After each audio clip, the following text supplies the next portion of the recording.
Hello bachcho, today's lecture is going to be very easy. In today's lecture, we will going to discuss about the indirect method for measuring large distance. In this, we have a triangulation method which you have read in 10th class. Then there is a parallax method for measuring the distance of nearby stars. And then we have a reflection method for measuring distances, just like the echo method for the measuring of distance of the heel. We have a laser method for the measuring of distance of the distant object. We have a radar method which is used in the at the airports, and then we have a sonar method which is used in the submarines and in the ships to measure the distance of the objects or a iceberg in the sea. Okay, so we will start our lecture with the triangulation method for the height of an accessible object.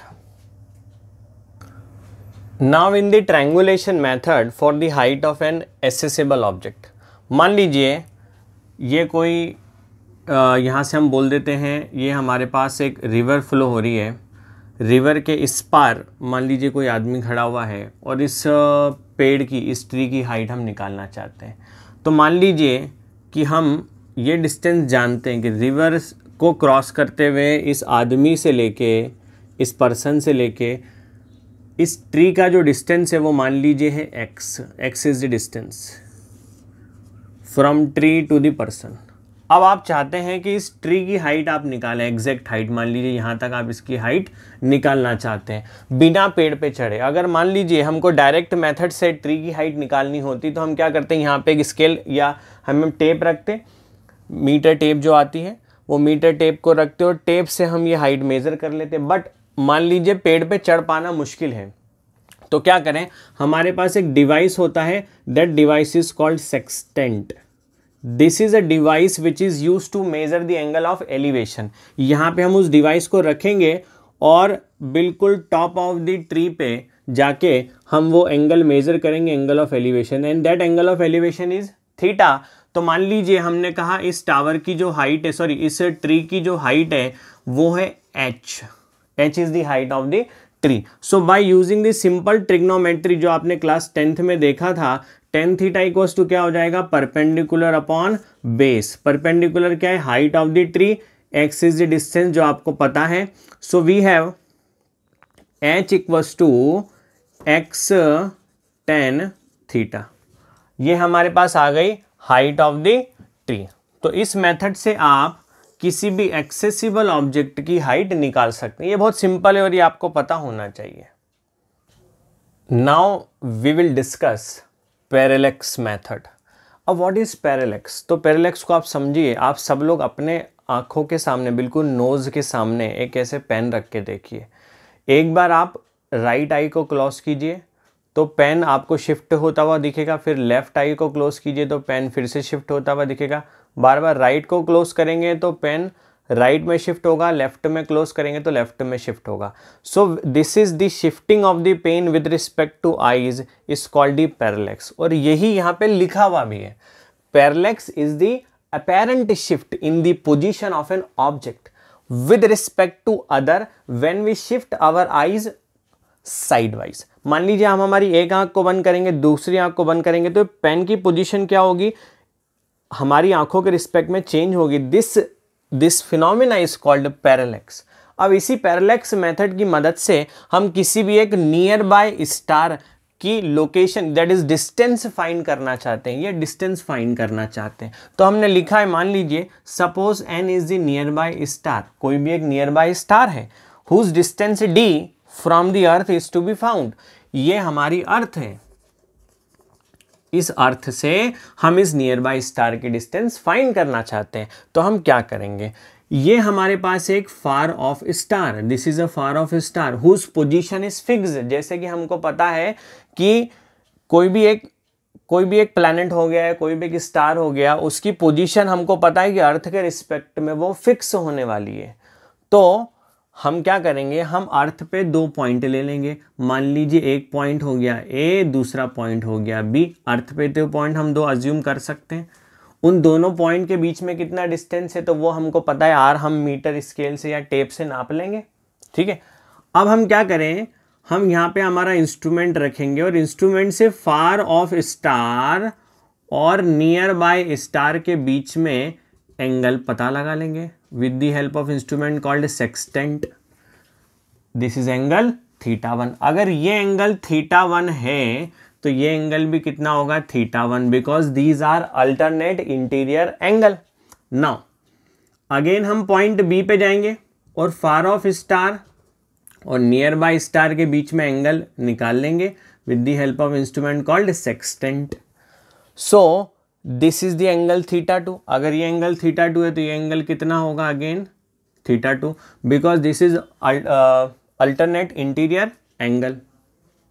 अब क्या करें, तो अब यहाँ पे हमको ये बिल्कुल दिख रहा है कुछ ऐसा लाइक दिस। ये हमारी अर्थ है, ये इस तरह से है अर्थ ऐसे रोटेट होती है। तो ये पूरा एंगल कितना हो गया, दिस एंगल इज θ1 प्लस θ2। ये डिस्टेंस हमको पता है कितनी है d, ये डिस्टेंस है d, और ये डिस्टेंस कितना है arc r। So this is the length of the arc. तो हम जानते हैं एंगल इक्वल्स टू क्या होता है, length of the arc upon में radius. So what is the angle θ1 plus θ2। Length of the arc क्या होगा, लेंथ ऑफ द आर्क हो जाएगी हमारे पास r, और रेडियस कितनी है d, और ये d ही हम फाइंड करना चाहते हैं। तो d इक्वल्स टू क्या हो जाएगा r अपॉन θ1 प्लस θ2, जो टोटल एंगल है रेडियन में हम पुट कर लेंगे। r हमको पता है, तो हमको किसी भी नियर बाय स्टार की डिस्टेंस क्या होगी, मिल जाएगी bye the method of parallax. ठीक है, समझ आया? इसको नोट कीजिए, एग्जाम में 11th में ये पूछा जाता है जब आपकी एकेडमिक एग्जामिनेशन होती है, नोट कीजिए। Now we have the reflection method. So what is reflection method? Reflection method को हम समझते हैं ध्यान से।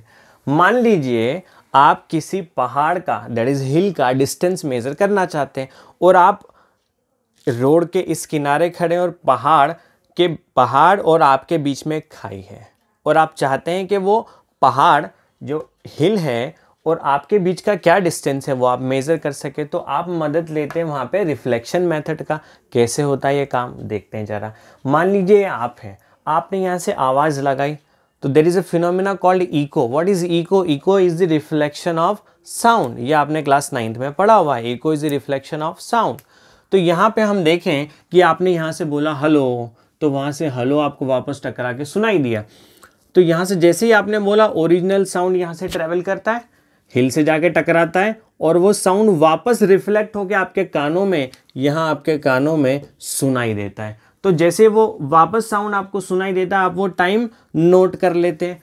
तो साउंड को यहाँ से जाने में कितना डिस्टेंस ट्रेवल करना पड़ा s, और आने में कितना डिस्टेंस ट्रेवल करना पड़ा s, तो total distance travelled is 2s।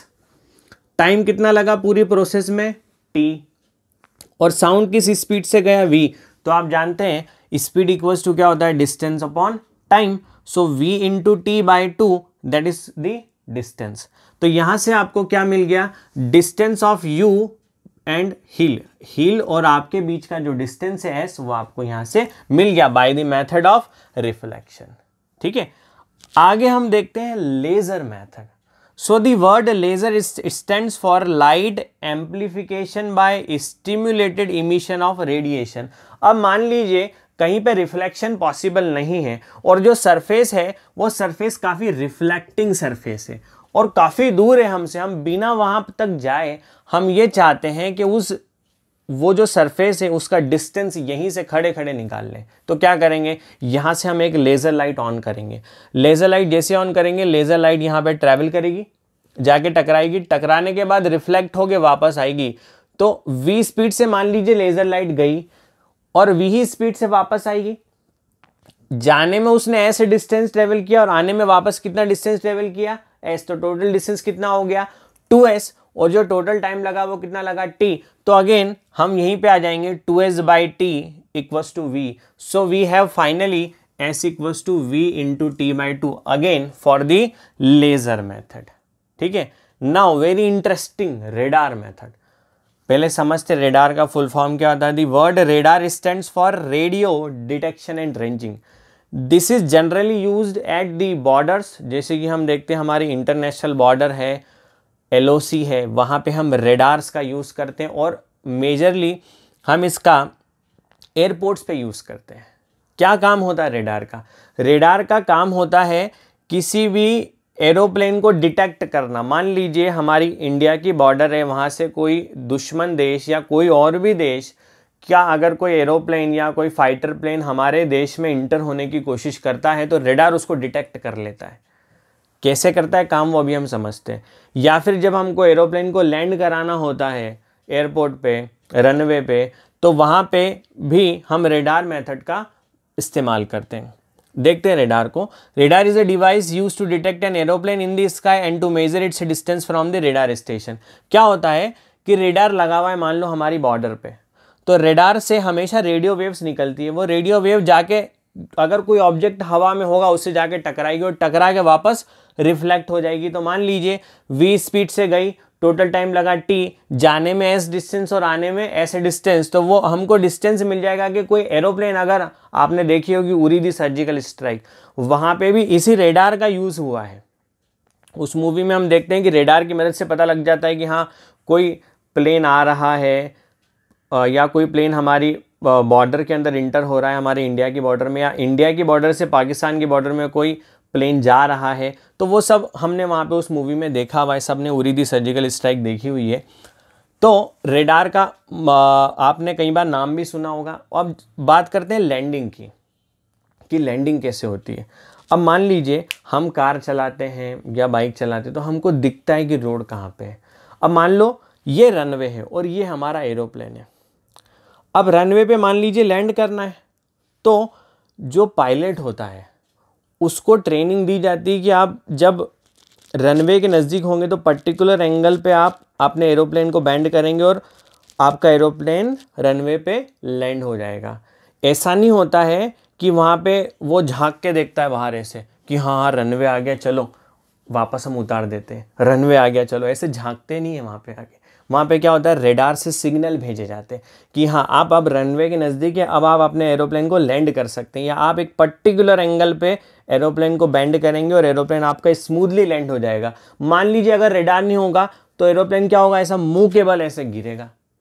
ठीक है, तो वहाँ पे लैंडिंग के समय पे रेडार हमारे लिए बहुत यूज़फुल होता है और एरोप्लेन को वो लोकेशन भी बताता है कि मान लीजिए रनवे खाली है नहीं है, तो वो सारे सिग्नल भी रेडार की मदद से जाते हैं। So this is all about radar method, laser method and measurement of distance of hill by the echo. अब हम आगे देखते हैं सोनार मेथड को। Now we have a sonar method. The word sonar stands for sound navigation and ranging. अब ये सोनार का आपने फुल फॉर्म देख लिया। सोनार का काम क्या होता है? सोनार के अंदर अल्ट्रासोनिक वेव्स होती है। जो अल्ट्रासाउंड आपने कभी कराया होगा पेट का, या कभी किसी को स्टोन हो जाता है तो अल्ट्रासाउंड होता है, उसमें अल्ट्रासोनिक वेव यूज होती है, वही सोनार में भी यूज होती है। On a sonar ultrasonic waves are transmitted and the transmitted wave and waves are transmitted through ocean. They are reflected by the submerged rock or submarine and received by the receiver. क्या मतलब हुआ इसका? मान लीजिए आपने देखा था Titanic movie देखी सबने, टाइटैनिक डूब गई थी। क्यों? क्योंकि वो एक बर्फ की चट्टान से टकरा गई थी। That is called iceberg. Iceberg से वो टकरा गई थी और वो डूब गई थी।